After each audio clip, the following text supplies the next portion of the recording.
तुमच्या जाहिरातीसाठी एक संधी मोठ्या प्रेक्षकांपर्यंत पोहोचवा। व्यवसाय असो किंवा इव्हेंट, विकासनामा सोबत जाहिरात करा। स्क्रीनवरील नंबरवर आजच संपर्क करा। विकासनामा, तुमचा आवाज, तुमची जाहिरात। तसंच विकासनामाला सबस्क्राइब करा आणि अपडेटेड रहा।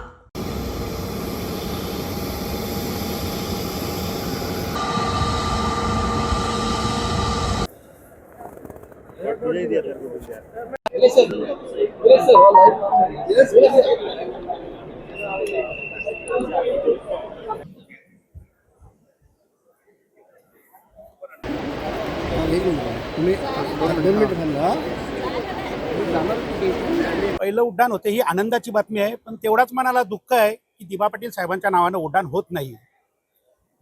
3 वर्ष झाली दोन्ही महाराष्ट्र सरकारमधून दोन्ही हाऊसचा ठराव गेला आहे, परंतु अद्यापही तो कॅबिनेटमध्ये गेलेला नाही। परंतु सरकार आपली कुठेतरी फसवणूक करते एवढं मनाला दुःख आहे, म्हणून आम्ही सरकारचा निषेध करत आहोत। नवी मुंबई आंतरराष्ट्रीय विमानतळात दिबा पाटील यांचं नाव द्यावं यासाठी प्रकल्पग्रस्त थेट जे आहेत विमानतळावर पोहोचलेले आहेत। नवी मुंबई आंतरराष्ट्रीय विमानतळाला राष्ट्रीय लोकनेते दिबा पाटील साहेबांचं नाव मिळालं पाहिजे यासाठी प्रकल्पग्रस्त थेट विमानतळावर पोहोचलेले आणि थेट त्यांनी तिकीट काढून ते दिल्लीला चाललेले आहेत। आपल्यासोबत प्रकल्पग्रस्त आहेत। सर, काय मागणीसाठी थेट दिल्लीला चाललेले आहात? आमची एकच मागणी आहे का या आंतरराष्ट्रीय विमानतळाला राष्ट्रीय लोकनेते दिबा पाटील साहेब यांचं नाव लागलं पाहिजे। हा वचन सरकारने दिलं होतं 2.5 वर्षापूर्वी। 2.5 वर्षापूर्वी भूमिपुत्रांच्या भावनांची, संवेदनशील भावनांशी खेळण्याचं काम या बीजेपी सरकारनं केलेलं आहे। अजून 2.5 वर्ष झाली तरी सुद्धा लोकनेते दिबा पाटील साहेबांचं नाव या विमानतळाला देत नाही। लोकनेते दिबा पाटलांचं नाव पाहिजे। कोण कोण चालले दिल्लीला? कशासाठी दिल्लीला आपण चाललेला आहात? आम्ही सरकारचा निषेध करण्यासाठी दिल्लीला चाललो आहोत। निषेध करण्यासाठी? निषेध। पण काय मागण्या घेऊन चाललेल्या आहेत मागणी दिल्लीला? एकच, जोपर्यंत दिबा पाटील साहेबांचं नाव या विमानतळाला लागत नाही तोपर्यंत प्रत्येक भूमिपुत्र प्रत्येक फ्लाईटच्या वेळी निषेध करणार आहे। आम्ही निषेध करण्यासाठी दिल्लीला जात आहोत। अशी मागणी जे दिबा पाटील नाव मिळालं पाहिजे याच मागणीसाठी प्रकल्पग्रस्त थेट दिल्लीला चाललेले आहेत। नवी मुंबई आंतरराष्ट्रीय विमानतळ आजपासून सुरू झालेले आहे। आपण पाहू शकता नवी मुंबई आंतरराष्ट्रीय विमानतळावर मोठ्या प्रमाणात प्रकल्पग्रस्त असतील, प्रवासी आहेत, हे दाखल झालेले आहेत आणि थोड्याच वेळामध्ये जे आहेत हैदराबादवरून विमान दाखल होणार आहे। त्यामुळे इथे संपूर्ण जर बघितलं प्रशासनाच्या वतीने जे आहे तयारी करण्यात आलेली आहे। त्यामुळे संपूर्ण जर इथे आपण बघितले संपूर्ण रोषणाई जी आहे नवी मुंबई आंतरराष्ट्रीय विमानतळावर करण्यात आलेली आहे आणि पहिल्यांदाच विमानाने जे आहे नवी मुंबई आंतरराष्ट्रीय विमानतळाला जाण्यासाठी 22कर कुटुंब जे आहे ते सुद्धा आता रवाना होत आहे। मॅडम, पहिल्यांदाच नवी मुंबईतून तुम्ही थेट बंगलोरला, हैदराबादला जाताय, काय प्रतिक्रिया आहे? आजचा हा सोनेरी क्षण आहे। आपल्या शहरात आपलं विमानतळ हे आपल्याला आणि पहिलं उडाण मिळतंय याची म्हणजे सांगता येत नाही। ही स्वप्नपूर्ती झालेली आहे आमची आणि खूप आनंद वाटतोय। आपण पाहू शकतात याच 22कर परिवाराने जे आहे तर ते जे आहे तिकीट काढलेलं आहे। आपण पाहू शकतात साम टीव्हीच्या प्रेक्षकांसाठी हे जे नवी मुंबई आंतरराष्ट्रीय विमानतळाचं तिकीट काढलेलं आहे ते पहिला बोर्डिंग पास जो आहे तो आपण साम टीव्हीवर पाहू शकतात। यावर 22कर सर, मला सांगा, पहिल्यांदाच तुम्ही विमानाने जाताय, कशी पहिली प्रतिक्रिया? तुम्ही नवी मुंबईतले वास्तवातले आहात। गेल्या 40-45 वर्ष नवी मुंबईमध्ये मी आहे। जवळपास मी भूमिपुत्र झालेलो आहे। अनेक जमिनी आमच्या या ठिकाणी आहेत आणि जेव्हा संपादन होतं, भूसंपादन होतं, त्यावेळी आपल्याला काय त्रास होतो हे स्वतः आम्ही म्हणजे बघितलेलं आहे, अनुभवलेलं आहे। आणि आम्हाला वाटतं की नवी मुंबई मध्ये ज्यांच्या जमिनी गेल्या, ज्यांनी त्रास भोगला, ज्यांच्या रोजीरोटी गेली, ज्यांनी आंदोलन केलं, त्या सर्वांनी जी मागणी केलेली आहे दिबा पाटील साहेबांचं नाव लावलं पाहिजे, ते या विमानतळाला दिलं गेलं पाहिजे अशी विनंती मी माननीय मुख्यमंत्री, माननीय पंतप्रधान सर्वांना करतो।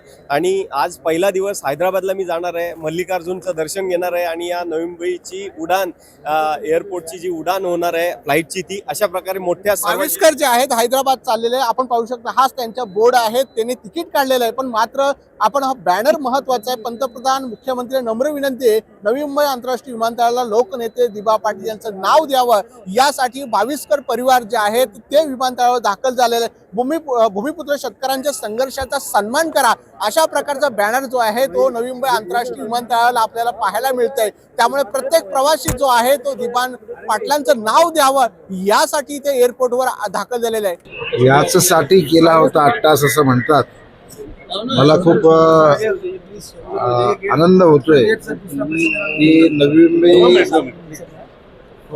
आंतरराष्ट्रीय विमानतळ या ठिकाणी आज याचं पहिलं विमान नवी मुंबईमध्ये उतरलं आणि त्याचा प्रवासी होण्याचा सन्मान या ठिकाणी नक्कीच मिळाला.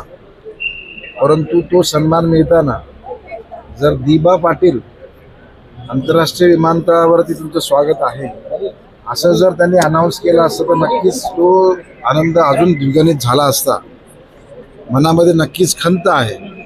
परंतु माननीय नरेंद्र मोदी साहेब आणि माननीय देवेंद्र फडणवीस साहेबांवरती आमचा सर्वांचा विश्वास आहे आणि आज या विमानतळाचा प्रवास करताना लोकांना आज विमानतळावर विमान उतरल्याचा आनंद आहे.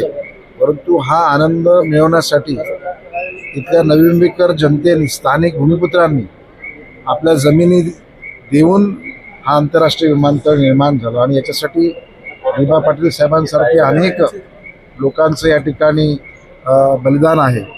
हे होत असताना खूप परिश्रम घेतले आणि मला आठवतं की पहिलं पार्लमेंटमध्ये पहिला प्रश्न पहिला विषय या ठिकाणी मांडण्याचा सन्मान मला मिळाला आणि त्यावेळेस पहिली पर्यावरणाची NOC या ठिकाणी घेण्याचा सन्मान मिळाला.